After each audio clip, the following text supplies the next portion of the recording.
Hi, Tracy Ariel here from Notable Nonfiction, and I am here to talk to you this week about writers' grants. Most provinces and the federal government have writer funding for individuals or groups of writers to complete projects. They also have lots of funding for writers to visit schools or communities, and they'll also pay for writers who will represent them in various places around the world. This is the time when you need to figure out which actually, in some cases, Northwest Territories and Manitoba have deadlines this month, so you got to get on it right now. For those provinces, New Brunswick is in February. I know that Alberta, Manitoba, Ontario, BC, Newfoundland are in March. In April, the federal government, Saskatchewan, BC, and PEI. Also, Alberta has a March 1st publishing grant deadline.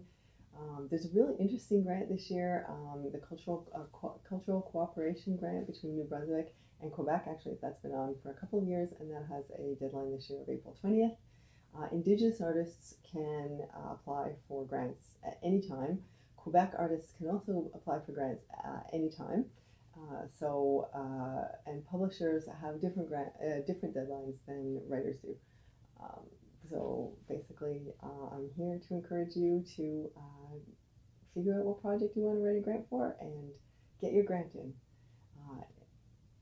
If I have a chance, actually, if there's anybody who is a grant, someone who has received a grant from the past, or if there's a funder who would like to talk about how they deliver grants, I would love to interview a few of these on my podcast, Unapologetically Canadian, because I really think that these services that the federal government and the provincial governments and the foundations are offering to make sure that Canadian voices get heard really should get a lot of publicity, and I really would like to talk to you. So if you have anybody that you think I should contact, let me know, and I'll phone them and interview them.